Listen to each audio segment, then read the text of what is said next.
इस वक्त माहिर इक़्तिसादी अमूर शकील रामे साहब हमारे साथ मौजूद है। अस्सलाम वालेकुम शकील रामे साहब, बहुत बहुत शुक्रिया आपके वक्त के लिए। शकील रामे साहब, आज वज़ीर ख़जाना मोहम्मद औरंगज़ेब साहब ने जो बजट वफाकी हुकूमत की तरफ से असम्बली में पेश किया है, how do you see the budget, how do you analyse it? क्या एक बैलेंस्ड बजट है, यही एक्सपेक्ट किया जा रहा था? देखें, अगर एक्सपेक्ट की करें तो यही एक्सपेक्ट किया जा रहा था, क्योंकि जो हमारे इकोनॉमिक इंडिकेटर्स हैं कि वो इतनी इनकरेजिंग तो है नहीं कि हम जिसमें एक्सपेक्ट कर सकें जनाब कि बहुत ज़्यादा रिलीफ मिलेगा हमें, या बहुत ज़्यादा टैक्सेस में छूट मिलेगी, या कोई नई पॉलिसीज़ इस तरह की आएंगी। और जहाँ तक आप इसको देखना चाहें कि इसका यानी कि दूसरी तरफ से कि जो बजट क्या था, तो बजट में ज़्यादातर जो चीज़ें हैं कि वो हमें टैक्स के गिर्द नजर घूमती हुई नज़र आती हैं। हालांकि जो रीजनली जो कि एक टैक्स बजट पे जब पेश किया जाता है, जो तखमीने होते हैं आपके रेवेन्यू के और एक्सपेंडिचर्स के, और आपका रेवेन्यू जो होता है वो दो चीज़ों पर डिपेंड कर रहा होता है। एक होता है टैक्स वाला, एक होता है नॉन टैक्स में आपके पास प्रोडक्शन सेक्टर्स होते हैं, मतलब जिस तरह आपके स्टेट और इंटरप्राइजेज हैं या दूसरी कोई इंडस्ट्री है कि जो आपको पैसा कमा के देती है स्टेट को। वो टैक्स का जिसका हमें पता है कि सिर्फ टैक्स ही होता है जो हर जगह लगा हुआ होता है। और आजकल तो हमें ये नज़र आ रहा है कि गवर्नमेंट का जो मेजर फोकस अभी बन गया है कि वो टैक्स बढ़ाने पे है। बेशक उसकी जो बात ये करते हैं कि जनाब कि हमें IMF के प्रेशर में है या किसी में भी, मगर जो कि अभी मेजर फोकस नज़र आ रहा है वो टैक्स पे ही है। और जो दूसरी चीज़ है कि जिन सेक्टर्स में हमें टैक्स देना होता है उनकी भलाई के लिए क्या होना चाहिए। ज़ाहिर बात है जो टैक्स कहाँ से आएगा, एक तो सैलरी क्लास की हम बात करते हैं, दूसरा बिज़नेस की बात करते हैं, इंडस्ट्री है, बिज़नेस है, सारे लोग। अब उनको देखने वाली बात होती है कि उनके लिए क्या गवर्नमेंट पॉलिसीज़ बना रही है, जहाँ उसके लिए क्या सिस्टम डिवाइस कर रही है कि जिस वजह से उनके जन के कारोबार में एक बढ़ोतरी आएगी, या कि इंडस्ट्री का जो पहिया है वह तेज़ी से घूमेगा, या जो कि एग्रीकल्चर है उसमें उनकी जो प्रोडक्शन बढ़ाने में फैसिलिटेट करेगी, उनकी जो मार्केटिंग है, मार्केट्स हैं जहाँ उनकी सप्लाई चेन्स है उसमें कोई बेनिफिट होगा, जहाँ उसको मैनेज करेगी। तो सारी चीज़ें होती हैं। तो हमें जो मेजर भी नज़र आ रहा था यही नज़र आ रहा था कि टैक्स बढ़ाना है और किस तरह बढ़ाना है। ठीक है, और किन किन शोबों को आपको लगता है कि प्रेशर में लाया गया अल्टीमेटली, जहां से टैक्स रेवेन्यू कलेक्ट करना मकसूद है, और फिर जाहिर है इसका इम्पैक्ट एक आम आदमी के ऊपर क्या देख रहा है? देखें, टैक्स का जो भी स्लैब्स की बात की है इन्होंने, यानी कि सैलरी क्लास पे, अब देखें जो कि होते हैं कि अर्बन सेंटर्स में मोस्टली लोग सैलरी क्लास होती है।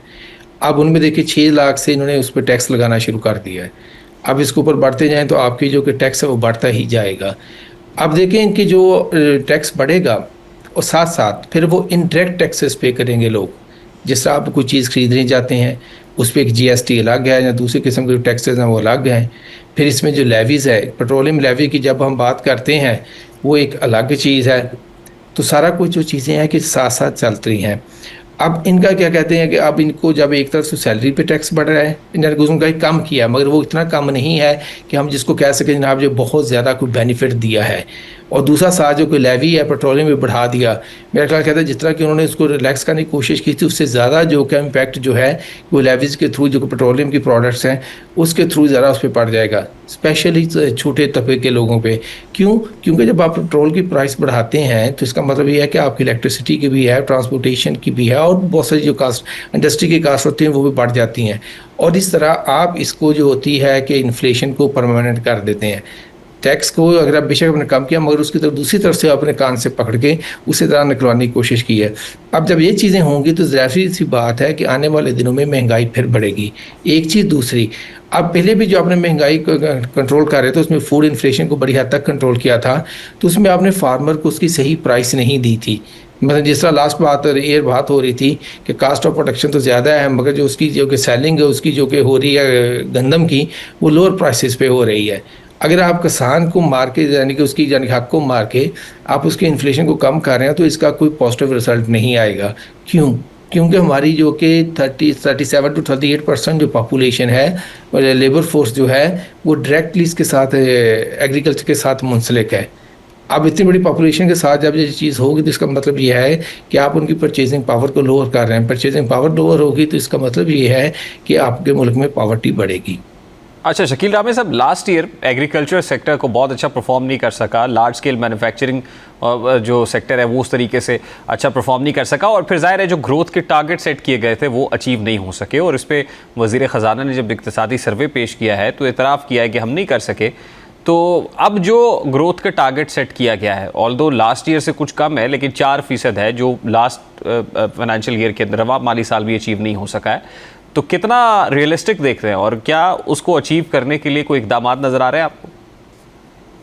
देखिए, जो हम पिछले साल का भी ग्रोथ रेट देखें 3.7 जो हम बात कर रहे हैं, जो कि यानी कि एक्सपेक्टेशन जो उनके एस्टिमेट से उनसे कम है। पहली बात तो यह है कि ये भी एस्टिमेट है, क्योंकि अभी जो फाइनल फिगर है वो 1-2 माह में आएंगे, उससे पता नहीं ये किस तरफ जाता है, कम होता है या ज़्यादा होता है। अगर हम इसी को मान के भी बात कर रहे हो तो जो भी इस इंडस्ट्री की जो सबसे ज़्यादा उनकी ग्रोथ है तो वो कहाँ से आ रही है? इंडस्ट्री में ऑटोमोबाइल्स की आ रही है या कंपेयरिंग की और वीरिंग जो होती है सेक्टर उनकी आ रही है। अब देखें जो ऑटोमोबाइल्स है, पिछले साल में हम देखा जब पेट्रोल की प्राइसें बढ़नी शुरू हुई थी तो उन लोगों ने इलेक्ट्रिक व्हीकल की तरफ जाना शुरू कर दिया। अब उनको ज़ाहिर बात है कि यकदम इतना बड़ा जब ऑर्डर आता है तो उसकी असम्बलिंग पे और सारा कुछ होता है, क्योंकि हमारे इंडस्ट्री यहाँ पर पाकिस्तान में कोई मैन्युफैक्चरिंग तो होती नहीं है कोई ऑटोमोबाइल, वो तो हम असम्बलिंग करते हैं। और ये भी एक हमारा बहुत बड़ा प्रॉब्लम है, क्योंकि पिछले कई दहाइयों से जापान हमारे मुल्क में कोई मैन्युफैक्चरिंग के प्लांट नहीं लगा सका, वो असम्बलिंग प्लांट ही लगा रहा है। जब असम्बलिंग प्लांट मतलब होता है कि आपका बहुत बड़ा जो आपके रेवेन्यू का हिस्सा होता है वो इन मालिक मुल्क ले जाते हैं जहाँ से ये ऑटोमोबाइल आ रही है, जबकि जापान से आ रही थी। हमारा फॉरेन रिजर्व का एक बहुत बड़ा हिस्सा जो है कि वो वहाँ जापान को चले जाता था। तो अभी भी वही बात है कि ऑटोमोबाइल से आ रही है, जहाँ जो सब्सिडीज दी हमने इसको टेक्सटाइल सेक्टर को, उससे कुछ में ग्रोथ नज़र आ गई है। इसके टेक्सटाइल के सब सेक्टर अपैरल की तरफ से आ गई है। एग्रीकल्चर में भी देखें तो हमें जो मेजर ग्रोथ है वो लाइफ स्टॉक से नज़र आ रही है। अब लाइफ स्टॉक के डेटे की वैलिडिटी चेक करना एक बहुत बड़ी बात है, मगर हम खुश होना चाहिए कि चल लाइफ स्टॉक ने एक हमें पॉजिटिव शो करवाई।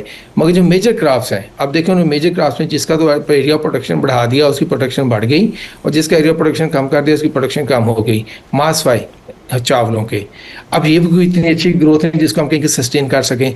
मगर फिर भी मैं इस ग्रोथ को, जो एग्रीकल्चर की ग्रोथ है, इसको बड़ा अच्छा इसलिए करता हूँ कि गवर्नमेंट ने कोई इतनी खास यानी कि फार्मर के हक में पॉलिसियाँ नहीं बनाई, बल्कि एंटी फार्मर एंटी एग्रीकल्चर पॉलिसियाँ चलती रही हैं। जब उनकी प्राइसेस सही नहीं मिलेंगी, जब उनकी यानी कि इनपुट प्राइसेस को भी मीट नहीं कर पाएंगे आपकी जो उनकी इनकम है, तो उनके लिए वो बड़ा ही मुश्किल लम्हात होते हैं। इसके बावजूद अगर सेक्टर ने ग्रोथ शो किया तो एक अच्छी ग्रोथ है। अब नेक्स्ट ईयर को चलते हैं, क्या हम इसी मोमेंटम ऑटोमोबाइल में ये मोमेंटम कायम रख सकेंगे, या कहीं भी यही मोमेंटम हम अपने अपैरल्स में और टेक्सटाइल सेक्टर में ये कंटिन्यू रख सकेंगे? ये फंडामेंटल क्वेश्चंस हैं, क्योंकि अभी की जो ग्रोथ हमें नज़र आई है वो इन 2-3 सेक्टर से बेसिकली जो ट्रिगर हुई है इंडस्ट्री की जो ग्रोथ है, क्या हम इनको सस्टेन कर रखेंगे, या हम प्रोडक्शन सेक्टर में यानी कि इंडस्ट्री में या एग्रीकल्चर में कोई नया इनिशिएटिव लेंगे कि जो इन सेक्टर की परफॉर्मेंस को इन्हेंस कर देंगे, जिसकी वजह से नेक्स्ट ईयर हम अपने क्या कहते हैं कि ग्रोथ रेट जो है उसको यानी कि 4% को टच कर सकें? तो ये फंडामेंटल क्वेश्चंस हैं। अभी अब शकील आबिद साहब, एक कॉस्ट ऑफ एनर्जी बड़ा इंपॉर्टेंट इशू है, फिर उसके बाद जो इंटरेस्ट रेट है ये बड़ा इंपॉर्टेंट मामला है, जो दोनों ही जुड़े हुए हैं ज़ाहिर है इंडस्ट्रियलिस्ट के साथ, और इंडस्ट्रियलिस्ट जो है इन दोनों चीज़ों को देखता है when it comes to production. तो आपको ये दो फैक्टर्स कैसे नज़र आ रहे हैं? क्या ये कंड्यूसिव एनवायरनमेंट पैदा कर सकेंगे इंडस्ट्रियलिस्ट के लिए, प्रोडक्शन के लिए? फिर ज़ाहिर है जब अगर ट्रेड डेफिसिट का मामला है और हम कोई प्रोडक्ट्स बनाना चाहते हैं तो ऐसी जो इंटरनेशनल मार्केट में कम्पीट करें, वैल्यू एडेड गुड्स हो, तो क्या ये कंड्यूसिव एनवायरनमेंट पैदा कर सकेगा एक इंडस्ट्रियलिस्ट के लिए? देखिए, ये तो कहना मुश्किल, ये तो मुश्किल होगा। मगर दूसरी बात यह है कि गवर्नमेंट ने कुछ रिलैक्सेशन दी थी कि एक्सपोर्ट ओरिएंटेड इंडस्ट्री के लिए, कि जिसमें जो एनर्जी की कास्ट है उसको कुछ लोअर किया था, मगर फिर भी हमारे जो उसको लोअर करने के बावजूद भी हमारी जो एनर्जी की कास्ट है वो काफ़ी ज़्यादा है इंडस्ट्री के लिए। वो ये एक मेजर आप कह सकते हैं कि वजह ये भी है, हमारी कॉम्पिटिटिवनेस जो है कि ग्लोबल वो नहीं बढ़ पा रही, क्योंकि हमारी कास्ट ऑफ प्रोडक्शन बहुत ज़्यादा, स्पेशली जो कि एनर्जी की इनपुट कास्ट जो हम कहते हैं वो बहुत ज़्यादा होती है। दूसरी बात यह है कि इंटरेस्ट रेट, मैं तो कहता हूँ इंटरेस्ट रेट तो ज़ीरो होना चाहिए, होना ही नहीं चाहिए सिस्टम में, क्योंकि ये तो वो सिस्टम है कि देखो हम इसको 2 वैसे कहते हैं कि जो एक्सप्लॉयटेशन पे होता है, कि जब आप है तो आपसे मैक्सिमम मुझे एक्सट्रैक्ट करता है। दूसरा देखें ये हमारा जो कि हमने लम्हे को वादा किया हुआ था कि जनाब हम सूद नहीं खाएँगे, अब उसको सूद खाने के बाद हम जो एक्सपेक्ट करेंगे जनाब कि हम कोई बेहतर की तरफ जाएंगे, तो ये मुमकिन नहीं है, क्योंकि ये वाहद गुनाह है जिस पर अल्लाह ने फरमाया मेरे नबी वसल्लम की डायरेक्ट जंग है। अब अल्लाह से जंग करके जीतना चाहते हैं तो फिर बिस्मिल्लाह करें। वो तो सर हमारा पूरा बैंकिंग सिस्टम ही इसके ऊपर खड़ा हुआ है। खैर ये तो बड़ी बात ठीक है ना, बट देखिए ना जरूरत हो जी होना पड़ेगी, यहाँ तो आप अल्लाह मियाँ से कमिटमेंट ना करें, या कमिटमेंट की है तो फिर उसको पूरा करें। ठीक, ओवरऑल सर इस बजट के अंदर एक आम आदमी के लिए, क्योंकि यहाँ पे हमने इन्फ्लेशन का जो नंबर है वो भी देखा है 8 पॉइंट समथिंग है, तो ये जितनी सारी चीज़ें हैं ज़ाहिर है अल्टीमेटली तो इन्फ्लेशनरी प्रेशर तो एक बार फिर आता हुआ नज़र आ रहा है सर। तो इसको केटर करने के लिए, काउंटर करने के लिए गवर्नमेंट के पास क्या है? देखिए काउंटर करने का तो अभी कोई इतनी इनके पास कैपेसिटी नहीं क्योंकि है, ज़्यादा तो हमारे पास क्योंकि जो इम्पोर्टेड लेवीज इन्फ्लेशन है सर। नहीं, इम्पोर्टेड नहीं, हमारी अपनी भी है। मतलब लेकिन जो लेवीज हैं, जो पेट्रोल पे लगाया हमने, ये कोई इम्पोर्टेड नहीं है, ये हमने खुद इतना ज़्यादा लगाया हुआ है इस पे।